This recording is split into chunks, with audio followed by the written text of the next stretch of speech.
We have a countdown and then we're going to go live. We're going to go Okay. live in 3, 2, 1.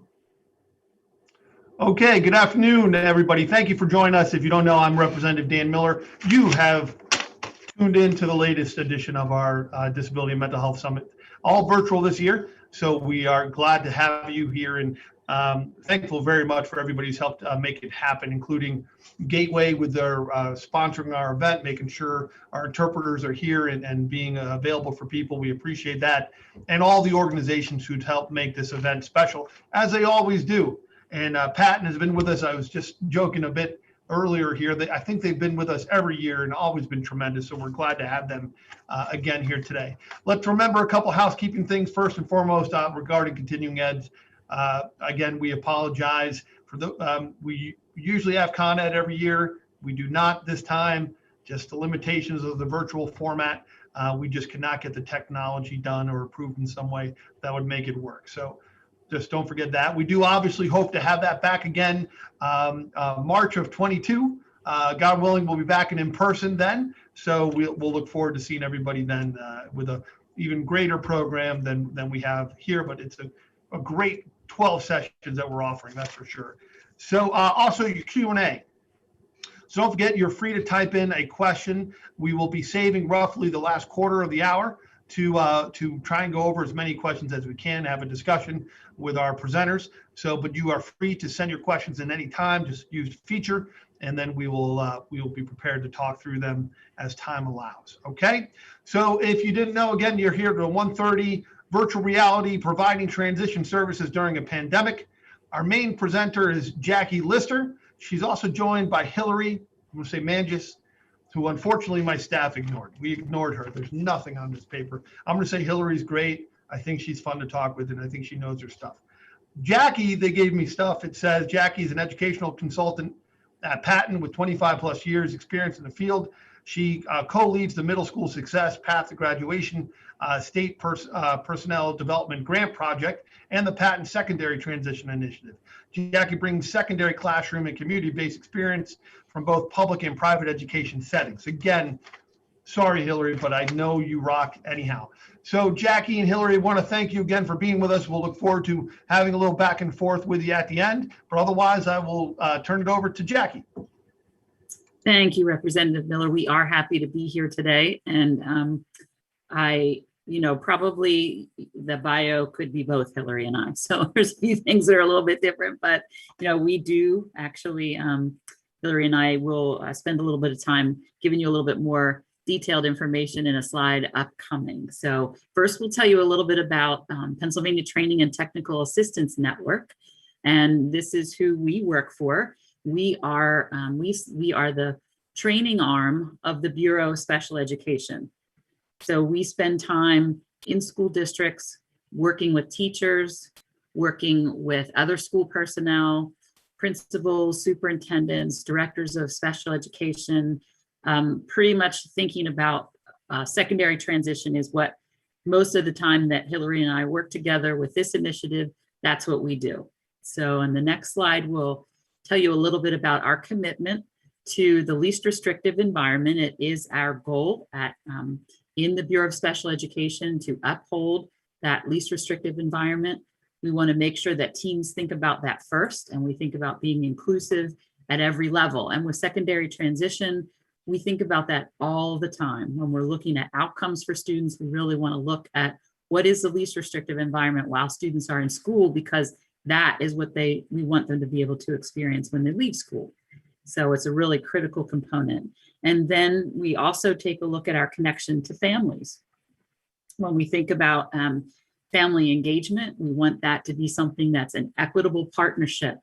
In schools, we want families to be a part of the work that we do in secondary transition. Families hold often the keys to really the vital information that schools need to know. And we really want youth and young adults to be a part of that as well. So we consider them to be a part of that family unit. And we think that you really can't make decisions and you can't move forward without really engaging families.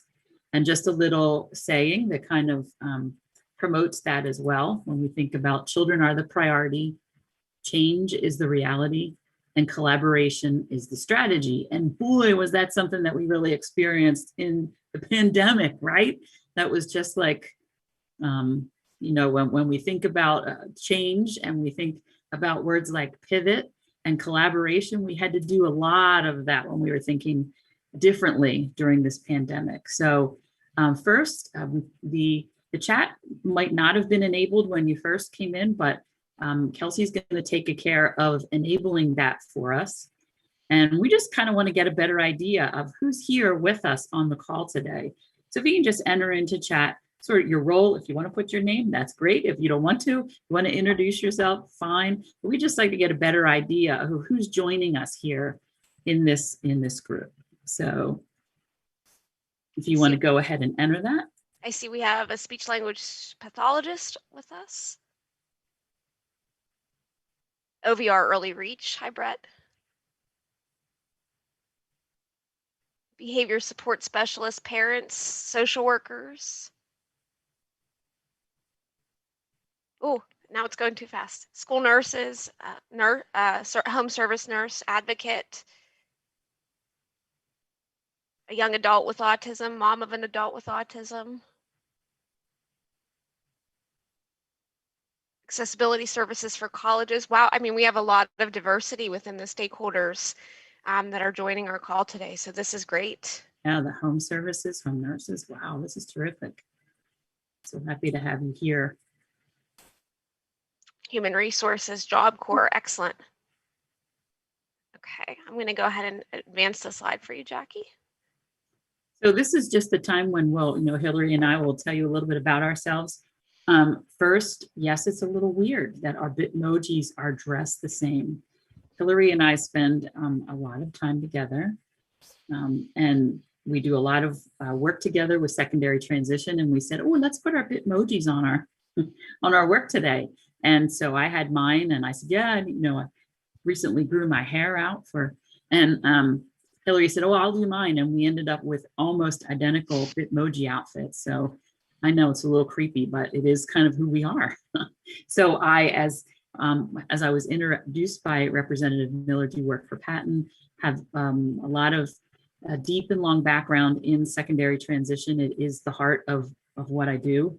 And also have an adult son with a learning disability. So it's a lived experience for our family as well.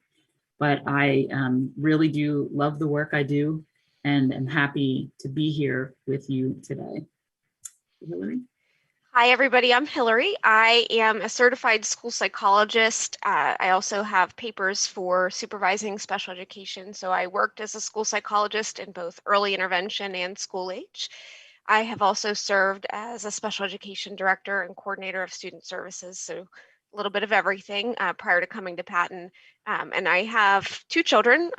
One of my children is my almost 10-year-old son who is diagnosed with an anxiety disorder. And so living the experience and going through all of the processes with you all. So one of the things that I think is important to both Jackie and I as we go through this too is the idea that Jackie mentioned when she talked about the least restrictive environment, where we truly do believe that those considerations that IEP teams make early on is critical in the transition planning process to lead to competitive integrated outcomes for employment. And so we really do talk a lot about the importance of inclusion and considerations for supplementary aids and services. But what we're really excited to talk to you about is this great work that we've done within our statewide system. So what I want to share with you today is the agenda that we're going to be going through. We were tasked by the Bureau of Special Education to think about different ways to provide transition services at the onset of the pandemic. We work really closely with the 29 intermediate units in the state of Pennsylvania. Each intermediate unit has a designated transition consultant that works with us as Patton consultants, but also they work more directly with the school districts to come up with different resources. And so what we're going to share with you today are those things that we worked on with our transition consultant partners at the intermediate units, as well as some things that we did within the Patton system and some resources that are coming up to really give you some tools to take back and use. We have a Google Drive that we will be able to share once the chat opens back up. We'll put the link to the Google Drive, so you'll actually have access to all of the things that we're sharing with you. We're going to start with a reality check, though, before the resources and why did we get here. Go through the resources, and then we'll wrap up with question and answer. So we're very excited to show these things to you. So what is the reality check? The reality check is March 13th happened, school shut down. And with that, the world kind of stopped. And when the world stopped, that shut doors for opportunities for students who were going out into workplaces, to internships, to job shadows, and other employment experiences, as well as the transition services that they were accessing and the experiences with work that they were getting within their school districts. That all kind of shut down pretty abruptly. And even as the state started to slowly reopen, the reality was that employers weren't not opening at the same rates, and everybody's experiences were a little different depending on their size. And then there were safety things that needed to be considered in keeping our students safe and keeping our school districts safe. So the reality was we knew that students weren't getting back out into the community-based employment experiences, and there was a need to provide immediate types of supports and resources to help schools provide transition services and activities for students. And so we were charged from Carol Clancy at the Bureau of Special Education with thinking outside the box and really thinking about what are the ways that we could provide supports and services to students to help them to have the experiences that they would have otherwise maybe gotten through community-based experiences or job experiences or virtual, sometimes face-to-face experiences in the community. So that is what the reality check was that we knew we had to do something different. We knew we had to think outside the box. And so we meet monthly with our intermediate unit TAC team, and we really put our groups into some deep projects. Jackie and I brainstormed what the projects were that we wanted, and then we worked with our intermediate unit TAC to come up with these really great tools and resources that we're going to share with you. So first thing we want to do as part of that reality check is what has been hard in the role that you play about providing transition services during the pandemic. So I'm going to switch actually to my Pool Everywhere screen, and the information will be there as well. So you'll be able to see this full screen. So you can either text, or you can go to this poev.com/Hillary Mangus 8 or MANGI, sorry, 812, and or text that same Hillary MANGI 812 to 22333. And once you join, you can then enter your answer to the question, what has been hard about providing transition services during the pandemic? And we'll keep an eye as responses start to come in.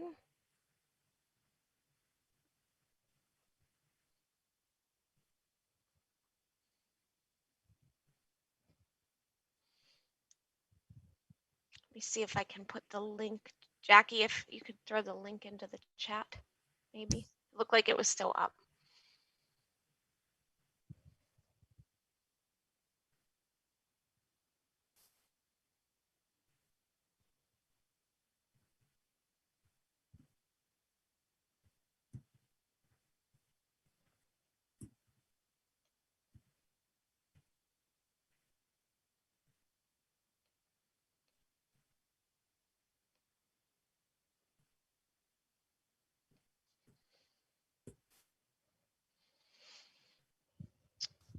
While that's working, why don't we go ahead and, just for the sake of time, I don't want to take too much time with it. We talked a little bit about what's hard. Obviously, students getting that experience and that exposure out in the community definitely being something that is hard. And then parents and families being able to replicate those services, I'm sure, add to it, while also thinking access to technology being a problem. Some of the other things we've heard also include it's just one more thing on the list of so many things that we're putting on our students, and they don't really have any more time or energy to devote to it. So we know that there are lots of things that have been difficult. So to that vein, we really started to put these resources together. So the first one, and it'll be a link in the Google Drive when we're able to share that with you, is this Padlet. So Padlet is a really great collaborative tool. And what we did initially with the Padlet is work with our TAC to start to populate transition resources. And you can see the things, the information that people are putting or starting to populate in is coming through here. Needing lists, needing checklists for things, right? Resources for families because you were at home doing this work, finding ways to make it work. How do you measure progress? The social interaction that you needed, how to monitor it, how to track it, how to make it relevant. Those are all, I mean, this is wonderful, and I'm seeing it start to really, attendance was an issue for some. These are great answers. Thank you, everybody.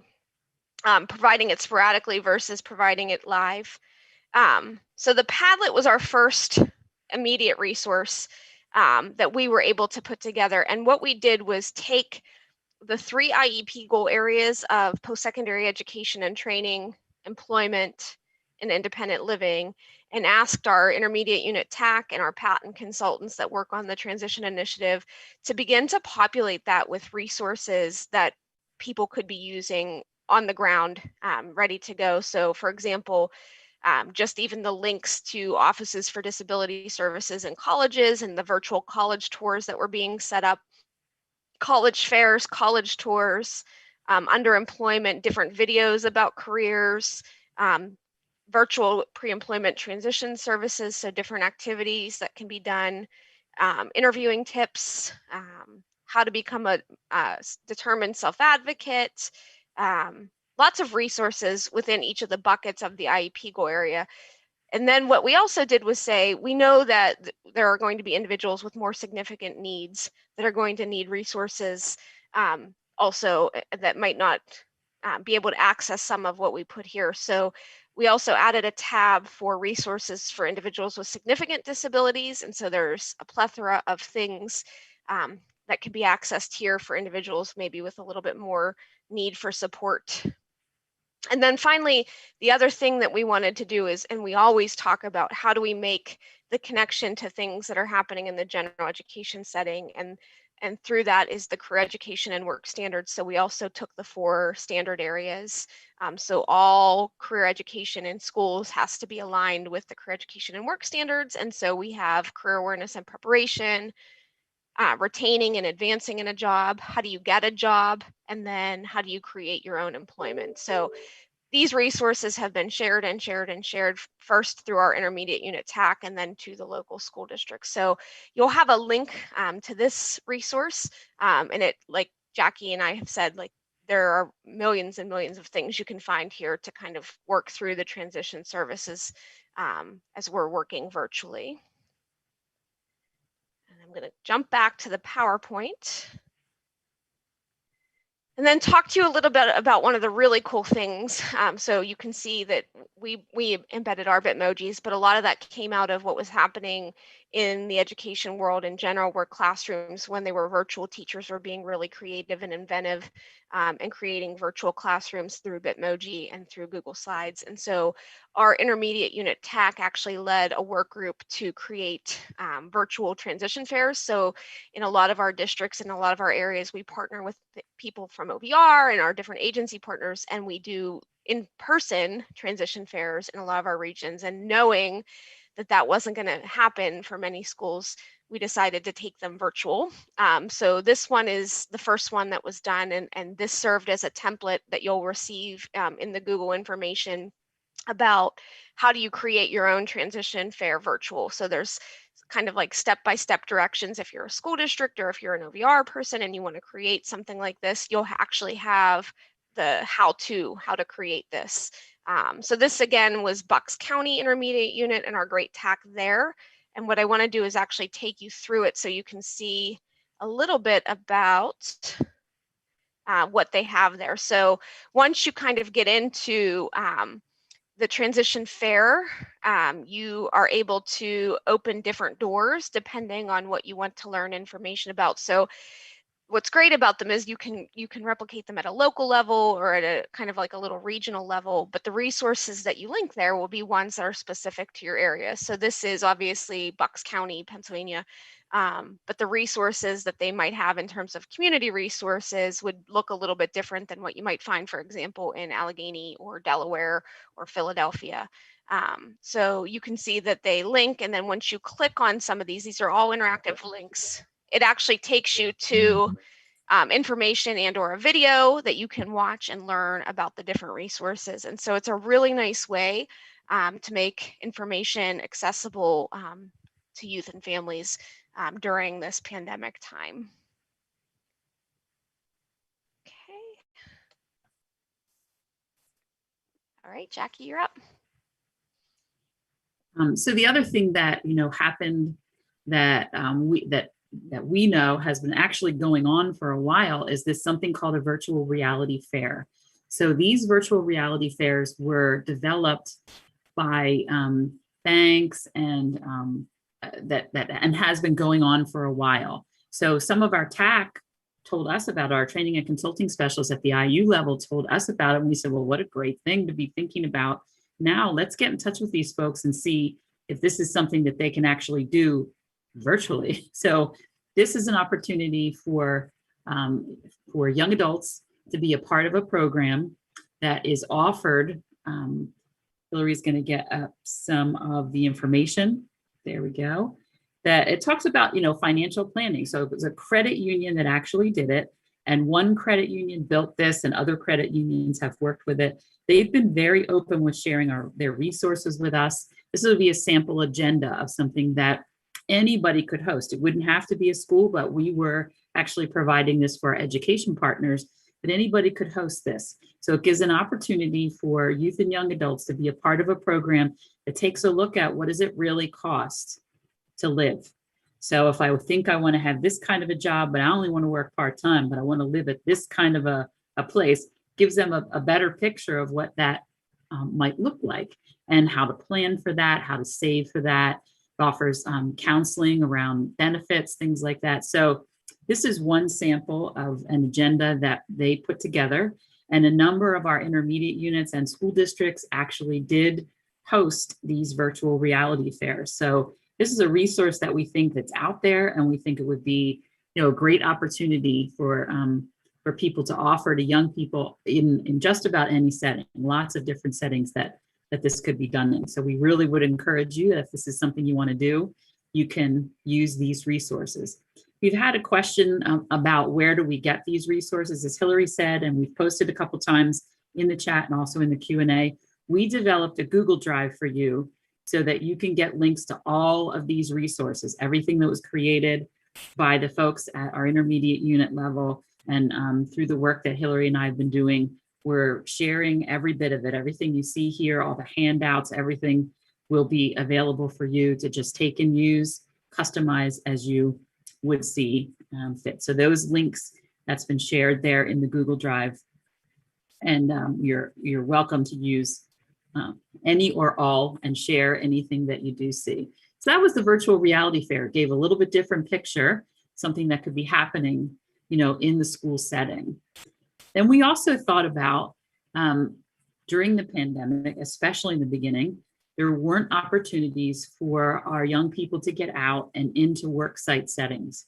So we were charged with thinking, how can we do that differently? What can we do to continue to build skills for our youth and young adults so that they'll be ready to move into those work settings when they're ready to go? Because we know that this is one of the things that is the biggest indicator, really. If students have the opportunity to have some type of a competitive work experience before they leave high school, then their outcomes in that competitive environment will be so much better. There's lots of different research to back that up, but I think common sense tells you that if you get to practice something with a little bit of support before you go and do it, that you'll be much better at it when it's time to do it for real.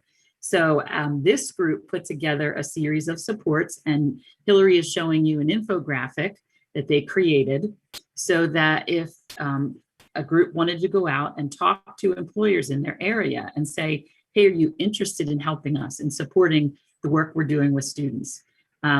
This infographic was something that they created to be able to share with those employers so they could, begin to get that information generated, get the interest generated with those employers. But along with that, they created a flyer, they created a sample letter that could go out from a school district to local employers. And as they've created this, the actual use of it, some of it did end up being virtual, so that there were opportunities for employers and youth and young adults to talk with each other over a Zoom call, kind of like this. So there were opportunities that people actually tried and had been done like this, so that we thought, well, a lot of times you really only get to talk with people in your community, but you may work in a community, you live in a community where there isn't a zoo, for example, but you're really interested in knowing what happens and what a zookeeper might do for a job, or what are the jobs that are available at a zoo. So this type of virtual experience provides that for you as a youth or young adult, gives you the opportunity to talk to somebody who's actually in that setting without having to maybe travel as far where you might have to go. So that was another avenue that folks took. And just as this was beginning to be really developed and released, some of our schools opened up, and there were employers who were willing to have students come out and into their settings, and they were still able to use these resources to help them make contact with local employers. So these things are all here and ready for you to use, and they've actually been tried by a number of the folks who work with us across the state. So, and next is our Virtual Transition Expo. And Hillary, is that me or you? You. Okay. So, this is our vendor fair. That's right. Again, this is something that was offered live. Many times our intermediate units and sometimes individual school districts would sponsor something they called a vendor fair. They would bring people together who provide supports, or maybe who provide services or materials that are all around or supporting secondary transition. We ourselves would have something like this at our transition conference, which you'll hear about coming up in a slide, where folks could actually go up and talk to somebody who has material that might support what they're doing, or maybe they provide a service that would support what an individual would need. And our transition conference really has professionals who come to that, also has families who come to that, and youth and young adults are welcome to our transition conference. So these vendor fairs that we would host would have lots of different contacts for people. So we had to rethink, well, we're doing this conference virtually now. How will we now create a vendor room that supports that? So similar to what you saw in the transition fair, the group set up a way to do this virtually by having sort of an entrance room. And then they created these name tags, which then the idea is then they would connect to whoever that business would be. So these are just templates that we're sharing with you, but that's the idea, that someone could go in and they could click on the Peel Center, and then that would connect to the Peel Center's website, or maybe the Peel Center would have a video that they wanted to have connected to it. So it would really vary what that would look like. But they've created this template for this, can be used really across the state, and it could be your local vendors, or they could be vendors that, so this is what it would look like if you were to click in. The name tags could be changed, the names could be changed, but this is the series that they set up of Google Slides that would help you be able to create a virtual vendor fair. And many of our vendors have gotten used to this being the way things are. So we know that they're in support of it. It really does still help us get the word out to who are these resources that you may want to connect with if you are youth or young adult, or a family member, or if you are a professional working around secondary transition. That was our virtual vendor fair. One of the questions Rep. Miller asked us before we opened the broadcast was, do you find yourself busier since the pandemic? And Jackie and I both emphatically said, yes, of course we're busier. So you saw some of the creative, immediate types of solutions that we came up with. But one of the other things that we've been working on with our partners is Transition Discoveries and this website and our partnership with this team. So very quickly, Transition Discoveries actually comes out of a DD Council grant, actually 2 waves of DD Council funding. The first one was grassroots going out and talking to youth, families, and transition stakeholders to find out what are the important parts of transition planning and just transition services, and what does a good transition program need to have. And that led to some infographics, which I'll show you on the website. But then from that, what that's led to in the second wave of funding is this website, which is going to be really amazing to share with you.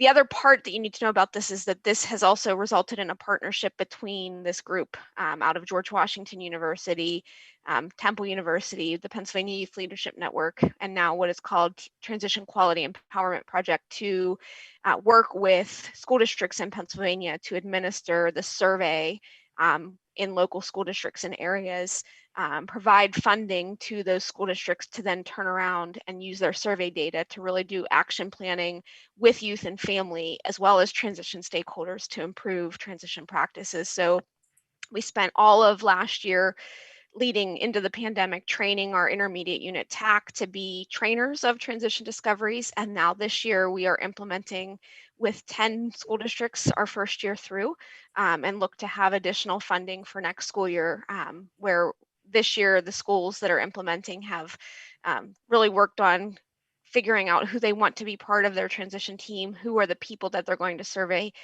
They're just about getting ready to start the surveying process, and then in the next school year, they'll be using that survey data to really inform their transition practices and do some action planning with stakeholders to show that transition really isn't one person or one individual's job. It's really everybody's job, and the importance of having that network of supports to provide and support the transition programs within districts.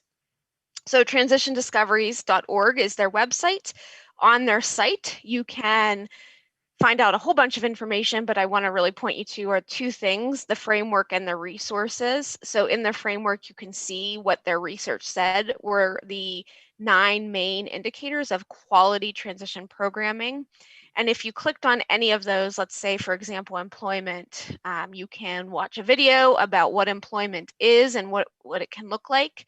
You can, and this is written to youth and for youth, it starts to think about what is preparing for employment and what questions should we be asking or should you be asking, what resources are here to help you support that effort. And then within each of the indicators, there are what are called sub-indicators that really hone in on different resources and supports. So you can kind of click on any of those to find out more. And in a similar format, there's videos and there's resources to really support that all.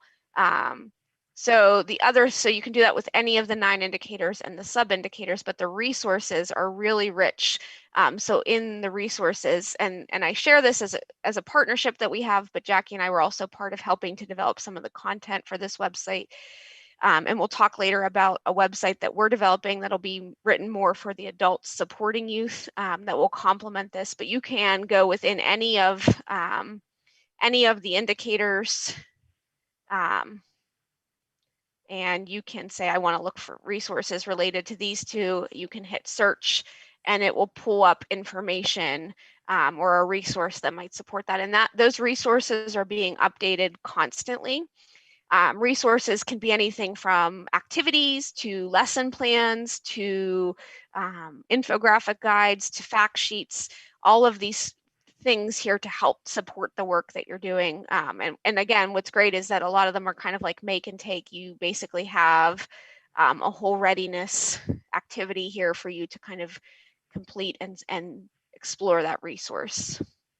So we're really excited about the work that we're doing with the Transition Discoveries team and how far this website has come and the work that group has put into really helping to advance transition outcomes for youth with disabilities in Pennsylvania and even not nationwide, because Transition Discoveries is bigger and is expanding beyond PA at this point. And then some of the other resources that we shared with you today as well are resources that come from the National Technical Assistance Center on Transition. They did a whole series at the beginning of the pandemic on supports for students with disabilities, transition supports for students with disabilities during the pandemic. I will show you on their webpage where you can find recordings of their trainings, but some of the resources that we wanted to share specifically with you are the 3 that are on this page. And I'm actually going to jump back into the Google Drive and pull them up for you to show you them bigger than what I can in there. So the folder that'll have these are the NTAC resources folder. The first thing that we wanted to share, which we thought was really cool. So someone talked about like lists or schedules that are needed, or even different activities. So this is actually a choice board geared toward transition. So you can see that the first page is choice board activities for career exploration. So you could have your student complete 1 or more activities on the choice board every day, and then you can check them off as they complete them. So you can see there's a bunch of different types of activities related to career exploration. Here's one, here's a board for education and training. They all have clickable links in these as well. And then the third one is resources and activities for independent living. So really nicely broken out into the way that the IEP goal areas are written and activities that can help to support transition activities in the home. The other resources that we wanted to share from NTAC are a parent handout, parent tips for working with students. So these are, remember that your role is primarily the parent. How do you set up a comfortable space for your student? What the importance of establishing a schedule for your student, and how you can create schedules. So it might be visual, it might be something that they read, it might be Post-it notes, whatever that looks like. Making sure this is important, and as I think about how our time has gone in a virtual setting, remembering that you need to take breaks and a recess. For me, it's like remembering to go outside and see the sunshine sometimes, which is hard in Pennsylvania. Limiting distractions, the socialization piece. So while you maybe weren't able to have face-to-face play dates, you might find ways like video chats and FaceTime, and making sure that that becomes part of your child's routine as well. And then watching screen time. So again, resources for families, which is available. And then the last one was another transition resource that we thought, as I click back, I apologize, it's kind of clicking through all of the different folders, is this one, which is actually Stop, Look, and Listen, Planning for Independence and Adult Decision Making. This is a really nice tool because it walks through, it's an assessment as much as it is an area to think about what skills maybe you could begin practicing at home. So whether or not the student has had those experiences, just even some small things to think about as it relates to finances, resources, relationships, being a part of their IEP, employment. So you or some other person or your child would be completing this assessment of themselves, and then you could use that to say, these are experiences that we could be working on. So sometimes it's hard to know where to start. A good assessment is a great place to start because it can often give you the information you need to think about what activity would be a good one to start with. Okay.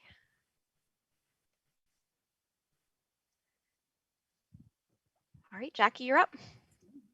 So I mentioned this before, this is our annual conference. Last year was the first time it was virtual, and it will be virtual again this year. We have speakers who come into this who are national level speakers, Then we also have folks who are coming and sharing what they're doing locally at the local level, at the state level. And the conference will be August 11th through the 12th. And it is Navigating the Future, a Lifetime Trip. That's kind of our focus there. But we have strands that come in there. So there's strands for youth engagement, strands for family engagement, professionals, agencies. It really is an opportunity for anybody who's a transition stakeholder, anybody who has any stake in secondary transition, whether you're just beginning to think about this, maybe you are have a family member who is 7 or 8 or 9 years old. It's never really too early to attend this conference. There's information for everyone there. And we do like to mention that it will be at no additional cost this year. So the word is free. And we do welcome you to join that. It will be using a format similar to this, where we'll have conference strands that will be available, and you'll be able to pick sessions that fit your needs. So we really do welcome anyone who would like to attend this conference to please consider joining us. And that registration should come live sometime in May. So keep an eye on the Patent website for that. And the Patent training calendar is a good place to look as well. And to Jackie's point, not only do we have events for youth during the day, but our Pennsylvania Youth Leadership Network partners put on some really great family and youth events in the evening.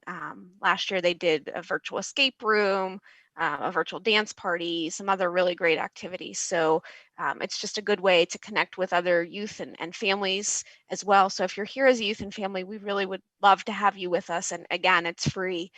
So we'd, again, love to see you there with us. And so now we have a question for you. The chat feature will be opened again, and we'd like you to hold on to your response before you put it in there. I'm going to give you a chance to think about it. And then I'm going to give you a cue. I'm going to say ready, set, go, and put your, so that way we'll see everyone's responses coming in all at once. So the question is, what will you do with what you have learned today? So just, you can type that in, just don't hit enter yet. So I'll give you a minute to do some thinking. What will you do with what you have learned today? Get that typed in. And in 3, 2, 1, hit enter. You're going to share the links. You've already shared some of the links. Oh, you're going to promote the website. Nice. Check out the DD Council. Share the information. Pass it along to disability coordinators. Thanks.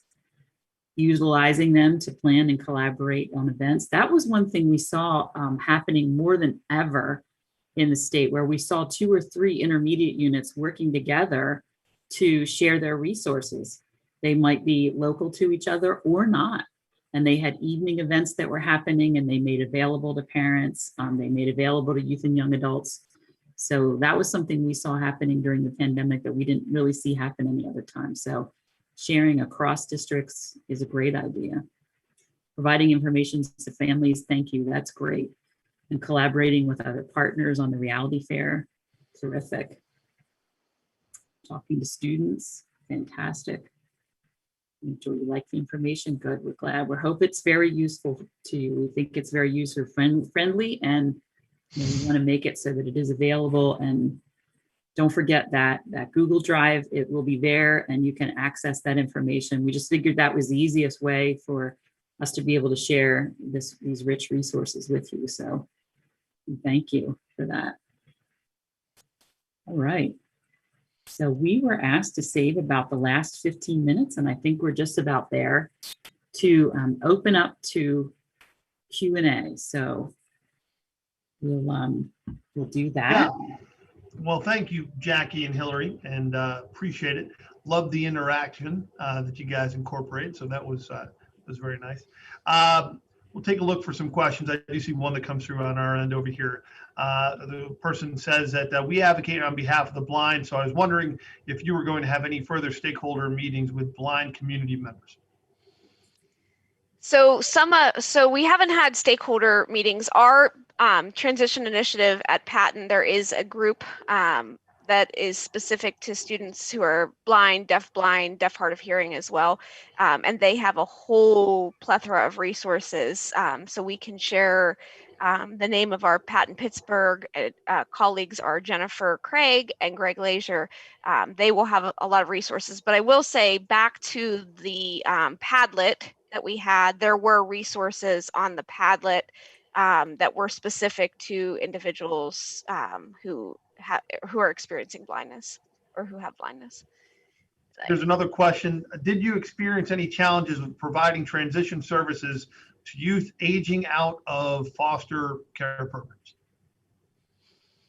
I think there were global issues providing transition services. I don't think it discriminated or chose any one population over the other. I think it's all students 14 to 21.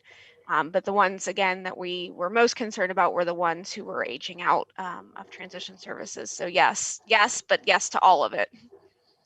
Yeah, and I would know, we had a brief conversation before. I continue to have strong concerns for youth who have aged out during this pandemic. And like I had mentioned in our previous conversations, I have again authored a bill, same as I did last session, that would look to extend eligibility, whether you were in a foster care program or not, because of the limitations that most transition experiences have offered during this time, just what's happened for it. My concern has been that for too many, that time otherwise won't come back. And they will most likely not find an easier path to success, given a relatively shortchanged, despite best efforts, relatively shortchanged program. So I'm imagining that both of you would have some degree of support for some type of maybe some enhanced eligibility. If the state were to consider changing that, that would be something that would perhaps make sense.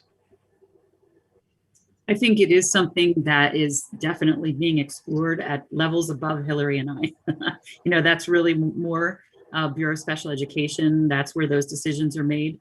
We kind of do the work that they put in our hands, which is what we shared with you today. But I think I know that they are discussing these very issues that you're talking about, because they're so real for our youth who are exiting or getting ready to exit, and for their families and our communities, that we really haven't had a chance to build those skills as we might have liked to. So I know it is something that's being discussed at levels above Hillary and I. One of the challenges with that is the time every month that ticks by, another person is aging, right? And so I do appreciate that, and I know obviously it's beyond your capabilities, at least to make the changes. I think perhaps to recognize the problem areas are not. I think that's something that's quite clear. I think most people would agree.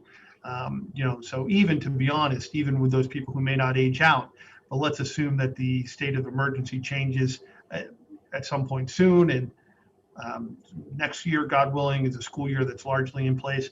You could be turning 21 in November and still lost 15 months of a full transition program. So even though you may not age out during the pandemic, your experience might have been so limited that you're not going to get the full benefit. I think we could all agree on that, right? Yeah, it certainly will be different. I do know that, the Bureau did support efforts like this and others. This is not the only, but the Bureau definitely supported efforts like this to do the best that we could in these circumstances. And in many cases, as I said, I think we discovered that we did better, for some kids, because we were, since some of our areas where we had very rural communities and they don't have a lot of resources or supports, began partnering with areas that did have more resources and support. So, for example, we had 2 of our consultants who were in the Lehigh Valley area work together from 2 different intermediate units, who created a family series for around secondary transition. And originally they were just offering that to their local area, but because of the community that we have across the state, they shared that information with their colleagues across the state, and they began inviting and having families from across the state coming into these parent seminars that were created. So in areas where that was never able to be done before because they didn't have the resources were here and being shared across the state. So I think, yes, you're right. I think there's definitely limits that we all feel and will continue to feel in the years to come. I also think that we discovered things that we didn't know were there before and opportunities that we didn't know were there before. Yeah, and look, there's no doubt that there have been some success stories that have been found, and they should be championed and the lessons learned. That being said, of course, we have a myriad of other experiences that need to be addressed, and for some people, the time is very precious, in particular. And so, again, I think a shared concern. Two quick things here. We have one person who says that their son loves music. That's great. 16-year-old with autism looking for a school or program for him. Not quite sure if you guys may have any direct thoughts on that, but music schools or programs, anything jump to mind? Well, we can't. Well, we can't say one university or college over another. What I would ask you to look at is under the Patton site. We actually have some partnerships through our autism initiative, called through Project Achieve. So if college is a post-secondary goal, you can take a look at some of the college partnerships that we have with schools in Pennsylvania that have developed specific supports in place for students with autism. So you can see in the Western region, for example, Edinburgh, Slippery Rock, and Indiana University of Pennsylvania all have programs. And there are some in the development of community colleges across the state as well. So it might be just worthwhile to start looking specifically at those programs because they're built and sustained through some funding from Pennsylvania Department of Education to support students with autism and provide those necessary services. And then in addition, on the Padlet, there were virtual college tours. So I would kind of start with looking at college tours and finding schools that have programs of interest in the area. No, I appreciate you pointing those resources out there. A couple of years ago now, I had tried to develop this idea. You guys know how, like, you remember those U.S. News reports where you were going to college, you'd be like, which is the best med school or which is the best, you know what I'm talking about? So, so I was like, look, we should have that sort of breakdown of what the 5 to 10, basic things, requirements at work. And yeah, go ahead.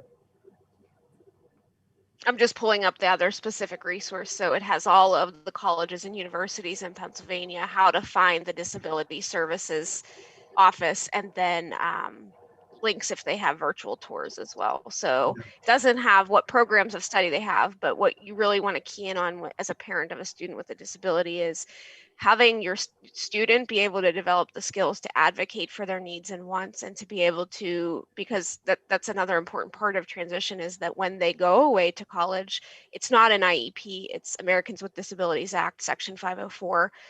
And you as the parent don't have the right to the information about your child unless you have certain protections in place, and your child as a young adult becomes the person who needs to advocate for their accommodations that they need in college. Yeah, good stuff, Hillary. It's not exactly where I think we could do better still, but it is moving in the right direction. But and let's go here. Another thing that was raised through us here. For students who are blind with good hearing, they can function well in a home environment. But for students who are deaf-blind, I am concerned about family interaction and the emotions that are created due to limited communication. You guys have any ideas about those challenges that he brings up? Yeah, again, I think I would point back to our Patton website, which I can put it in again. They really do a fabulous job of providing supports, and they're very keyed into secondary transition. So they've done a lot of work around that as well. I did put that link in there to our. There are actually interveners and trainers through Patton in ITTI, and I can't for the life of me remember what that acronym stands for, but it's intensive training in transition and providing support. So I would really reach out to your regional patent office to see who's trained and can help to provide some of that early intervening service for transition as well. Well, and I'm imagining, thankfully, that your website has the reading capabilities for blind services, correct? Yeah, the website is accessible for screen readers and Yeah, unfortunately, not every government site is, and it's still a challenge, but thank you for that. So I don't see something else that's coming across, and I do appreciate the last question. There's no doubt for the deafblind community overall that our state has struggled, I think, to offer what it should be offering for you to have all the opportunities that you should have. And the SSP problem continues to be one that plagues us year after year because of a lack of a fuller commitment and a sustainable commitment to both you as a person in need of those services, as well as those people who would do and provide those services, but are looking for a degree of sustainability for them to build a career and a job around. So thank you for bringing those things up. And Jackie and Hillary, I want to thank you both for an extremely informative and interactive. So far, you're the most interactive one we've had. So very nice. Thank you so much for that. I can see that you're putting up your contact information. Again, I would tell everybody that I've never been disappointed with communicating with Patent. They have always been very responsive and very informed. And those are two great things for any government office in particular to have. So we very much thank you again for the time. And I know that we'll see Patent again next year when we're back in person. Everybody, please too, don't forget, we're not done today. At the very least, we still have 2 more before we are back here tomorrow. So don't forget that we are actually back here tomorrow. But today, our last 2 sessions start at 3:30. One on navigating uncharted waters, online peer support for youth following the death of a loved one, as well as building skills and managing behaviors through the power of technology during a pandemic. Those are our final 2 before we're back at 9 o'clock tomorrow with our legislative panel, which should be great. So again, thank you to Jackie and Hillary for the great time. Thank you to, I think it's Nick, and I hope it's Sarah. I can't tell. I think it is Sarah. So thank you both for your time, and we'll see you all soon. Thanks again, everybody. thanks, everybody. Thanks, everybody.